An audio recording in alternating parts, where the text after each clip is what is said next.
Important things believers must know, Khmer language. យូហានបាទីស្តហើយម្ដាយនិងឪពុករបស់គាត់បានពេញដោយព្រះវិញ្ញាណបរិសុទ្ធយូហានបានពេញដោយព្រះវិញ្ញាណបរិសុទ្ធសូម្បីតែពីផ្ទៃម្ដាយរបស់គាត់ក៏ដោយលូកា1:15-17ហើយគាត់នឹងបង្វែរកូនចៅអ៊ីស្រាអែលជាច្រើនមកឯព្រះម្ចាស់ជាព្រះរបស់ពួកគេ17គាត់ក៏នឹងទៅចំពោះមុខទ្រង់ដោយវិញ្ញាណនិងអំណាចរបស់អេលីយ៉ាដើម្បីបង្វែរចិត្តឪពុកមកឯកូនហើយអ្នកដែលមិនស្ដាប់បង្គាប់នឹងប្រាជ្ញានៃមនុស្សសុចរិតដើម្បីរៀបចំប្រជាជនដែលបានរៀបចំសម្រាប់ព្រះយេហូវ៉ាសំណួរតើ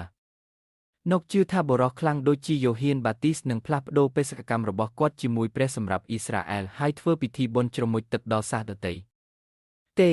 យូហានបាទីសបានពន្យល់នៅក្នុងសៀវភៅ5ក្បាលម៉ាថាយម៉ាកុសលូកាយូហាននឹងកិច្ចការថាព្រះយេស៊ូវមានអំណាចជាងគាត់បាននិយាយថាគាត់នឹងធ្វើបុណ្យជ្រមុជដោយទឹកហើយព្រះយេស៊ូវនឹងធ្វើបុណ្យជ្រមុជដោយព្រះវិញ្ញាណបរិសុទ្ធព្រះយេស៊ូវបានទទួលបុណ្យជ្រមុជដោយព្រះវិញ្ញាណបរិសុទ្ធហើយនៅពេលជាមួយគ្នានោះទ្រង់បានបំពេញទាំងសេចក្តីសុចរិតខាងរូបកាយនិងខាងវិញ្ញាណលូកា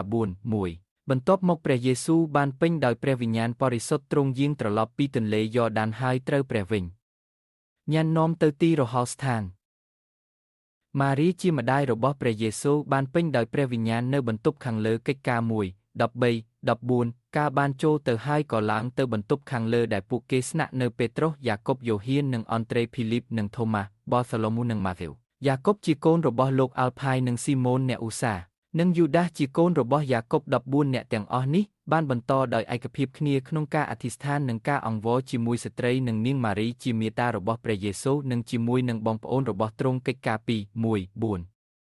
នៅពេលដែលថ្ងៃបុណ្យថ្ងៃទី50បានមកដល់យ៉ាងពេញលេញពួកគេទាំងអស់គ្នាបានព្រមព្រៀងគ្នានៅកន្លែងតែមួយពីរំពេចនោះស្រាប់តែមានសំឡេងពីលើមេឃដូចជាខ្យល់បក់បោកមកពេញផ្ទះដែលគេអង្គុយ3បន្ទាប់មកមានលេចមកឲ្យគេឃើញអណ្ដាតបែកគ្នាដូចភ្លើងហើយម្នាក់អង្គុយលើពួកគេម្នាក់4ហើយពួកគេទាំងអស់បានពោពេញដោយព្រះវិញ្ញាណបរិសុទ្ធហើយបានចាប់ផ្ដើមនិយាយជាភាសាដទៃដូចជាព្រះវិញ្ញាណបានប្រទានដល់ពួកគេដែរ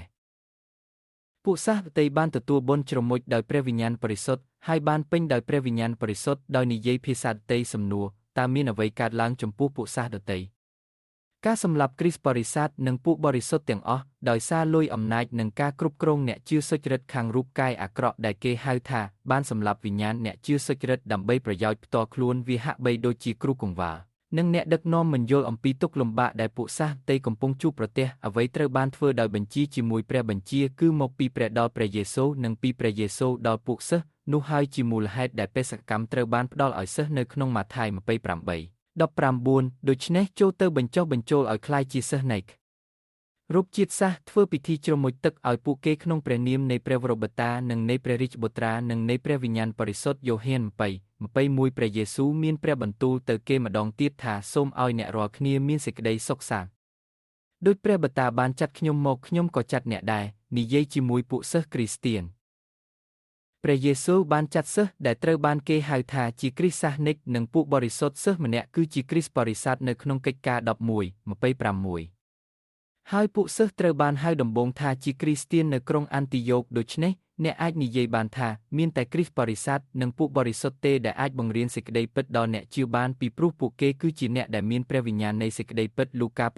8:9-10បន្ទាប់មកពួកសិស្សរបស់ទ្រង់បានសួរទ្រង់ថាតើពាក្យប្រៀបធៀបនេះមានន័យយ៉ាងណា10ហើយទ្រង់មានបន្ទូលថាវាត្រូវបានប្រទានដល់អ្នកដើម្បីដឹងពីអាថ៌កំបាំងនៃនគរព្រះប៉ុន្តែចំពោះអ្នកឯទៀតវិញវាត្រូវបានប្រទានជាឧទាហរណ៍ថាមើលគេប្រហែលជាមើលមិនឃើញហើយឬគេប្រហែលជាមិនយល់ឡើយសាសដទៃដែលបានក្លាយជាគ្រីស្ទសាសនិកនិងពួកបរិសុទ្ធត្រូវបានសម្លាប់រាប់រយឆ្នាំមុនគឺជាបញ្ហាប្រឈមគ្មានអ្នកណាបង្រៀនសេចក្តីពិតដល់ពួកគេឡើយវាអាចស្ដាប់ទៅគួរឲ្យអស់សំណើចប៉ុន្តែវាជាការពិតបន្ទាប់ពីការសម្លាប់គឺជាការចាប់ផ្ដើមនៃនិកាយគេចាប់ផ្ដើមព្រោះគ្មានអ្នកណាដឹងការពិតពួកគេមិនបានដឹងអ្វីទាំងអស់អំពីផ្នែកវិញ្ញាណរបស់មនុស្សពួកគេស្គាល់តែការថ្វាយបង្គំខាងរូបកាយដូច្នេះពួកគេចាប់ផ្ដើមធ្វើបុណ្យជ្រមុជទឹកសម្រាប់ជនជាតិយូដា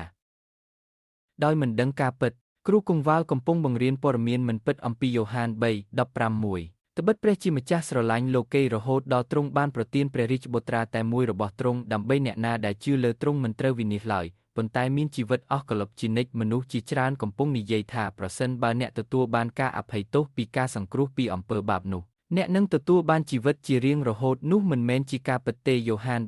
15សំដៅទៅយ៉ូហាន3:5ព្រះយេស៊ូវបានឆ្លើយថាខ្ញុំប្រាប់អ្នកជាប្រាកដថាបើអ្នកណាមិនកើតពីទឹកនិងព្រះវិញ្ញាណទេនោះអ្នកនោះមិនអាចចូលទៅក្នុងនគរនៃព្រះបានឡើយការកើតពីទឹកមានន័យថាអ្នកបានទទួលព្រះវិញ្ញាណនៃព្រះគ្រីស្ទហើយកើតពីព្រះវិញ្ញាណមានន័យថាអ្នកបានទទួលព្រះវិញ្ញាណនៃព្រះនិងព្រះវិញ្ញាណនៃសេចក្តីពិតរាជាណាចក្ររបស់ព្រះគឺជាជីវិតអស់កលឹបជានិច្ចយ៉ូហាន3:16និងយ៉ូហាន3:5ទាំងពីរបានថ្លែងសារដូចគ្នាពួកគេកំណត់ថាជាគ្រីស្ទានពិតអ្នកត្រូវតែមានព្រះវិញ្ញាណនៃព្រះគ្រីស្ទព្រះវិញ្ញាណនៃព្រះនិងព្រះវិញ្ញាណនៃសេចក្តីពិតដើម្បីចូលទៅក្នុងព្រះរាជាណាចក្ររបស់ព្រះហើយមានជីវិតអស់កលឹបជានិច្ចតើអ្នកមករកពន្លឺឬស្នាក់នៅក្នុងភាពងឹត